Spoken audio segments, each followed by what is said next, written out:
tempo, várias religiões usaram a maconha em busca de um estado espiritual elevado, para criar uma conexão divina ou um estado alterado de consciência que, segundo elas, aprofunda a fé ou abre a mente para o sagrado. Não vamos falar hoje sobre o uso medicinal da maconha. Se você a usa sob cuidados médicos, essa não é a questão aqui, como você já disse no passado. Nosso foco hoje é o uso recreativo, agora legal em 24 estados aqui nos Estados Unidos. Além disso, vários outros estados descriminalizam o porte de pequenas quantidades de maconha. Você pode ver para onde a tendência está indo. Há pouco mais de uma década, o uso recreativo de maconha era ilegal em todos os 50 estados dos Estados Unidos. Não é mais. A cada ano que passa, essa conversa se torna mais urgente para cristãos, pastores, pais e igrejas. Então, Pastor John, quando você analisa tudo isso, o que lhe vem à mente?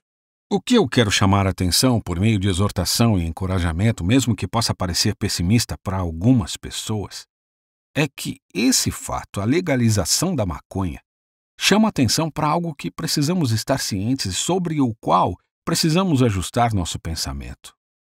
Ou seja, que a igreja, por muito tempo, se apoiou demais na sobreposição entre o Estado e a igreja para fortalecer nossa convicção sobre o que é certo e errado.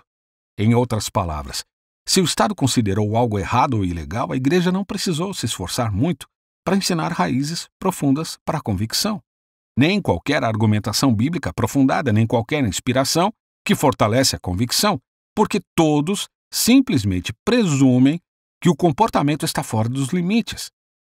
As expectativas do Estado e os costumes culturais se sobrepõem aos costumes cristãos, e assim podemos simplesmente nos manter à tona.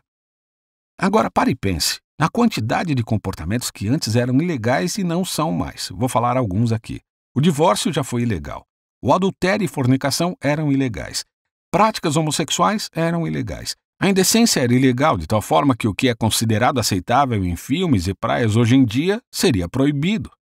Quebrar o sábado era ilegal. O aborto era ilegal, em todos os estados. E a lista poderia continuar indefinidamente.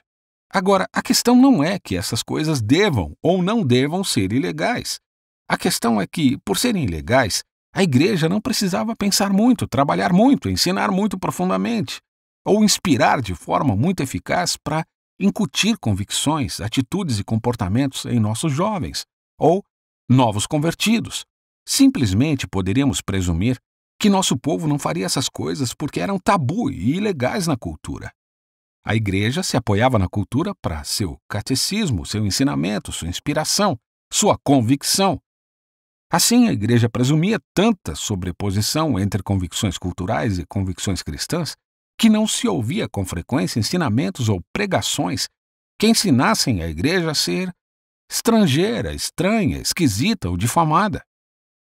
E usei a palavra difamada porque é a palavra que Pedro usa em 1 Pedro 4, quando diz: porque basta o tempo decorrido para terdes executado a vontade dos gentios, tendo andado em dissoluções, concupiscências, borracheiras, orgias, bebedices e em detestáveis idolatrias. Por isso, difamando-vos, estranham que não concorrais com eles ao mesmo excesso de devassidão. Em outras palavras, durante a maior parte da história americana, houve tanta sobreposição entre costumes culturais e comportamentos cristãos exteriores que este texto em 1 Pedro, capítulo 4, parecia projetado para outro mundo, como: o que esse texto tem a ver com qualquer coisa na América? Durante séculos, muitos americanos iam à igreja, não apesar de serem difamados, mas porque não iria fazer com que fossem difamados. Assim, a chamada ética judaico-cristã moldou leis e igrejas a tal ponto que a cultura, tanto quanto a igreja, discipulou nossos jovens. Eu cresci nesse mundo, de qualquer forma, quando era criança.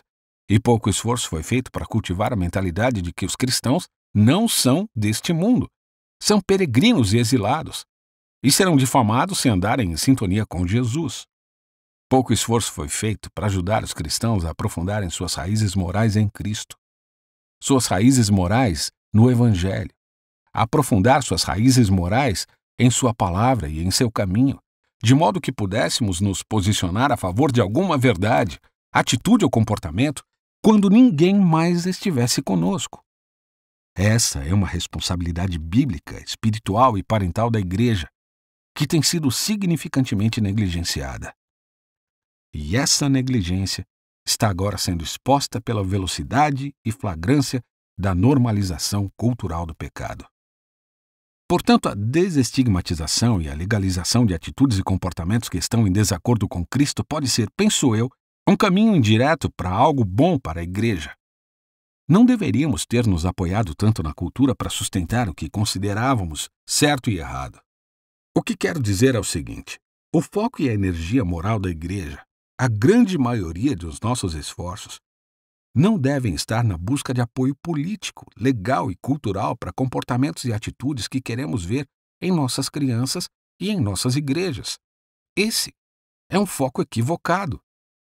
Não estou dizendo que não haja papel para os cristãos na política ou no legislativo onde possam defender o que consideram saudável para a sociedade. Mas estou dizendo que esse esforço nunca mesmo deve chegar perto de ser o foco principal de pastores e pais.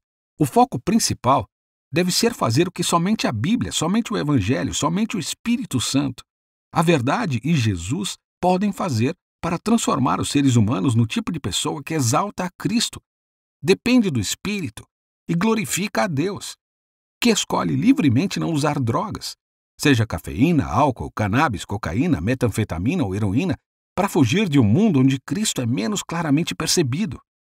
As Escrituras são menos compreendidas e preciosas. O Espírito Santo é menos pessoal, a glória de Deus é menos satisfatória, o caminho da justiça é menos definido e o caminho da obediência é menos convincente. Queremos cristãos que rejeitem livremente qualquer coisa que os coloque nesse tipo de mentalidade. Ser um cristão, um verdadeiro cristão, é algo muito radical, é algo milagroso, é algo sobrenatural. Exige um esforço considerável enquanto tentamos trazer o mundo para o nosso lado, que por definição nunca vai acontecer. Exige todo o foco do ministério pastoral. Evangelizar, pregar, adorar, aconselhar, ensinar e dar exemplos radicais para as pessoas. Exige foco, esforços dos pais, dependentes do Espírito e saturados da Bíblia, para invocar o milagre por meio da criação dos filhos e da igreja, da criação de jovens que estejam alegremente dispostos a estar fora de sintonia com o mundo. Essa é a mensagem, creio eu, que Deus está nos enviando em relação à desestigmatização, normalização e legalização de comportamentos, atitudes e drogas que consideramos incompatíveis com o Evangelho. É um chamado para sermos a Igreja de Cristo e sermos famílias verdadeiramente cristãs.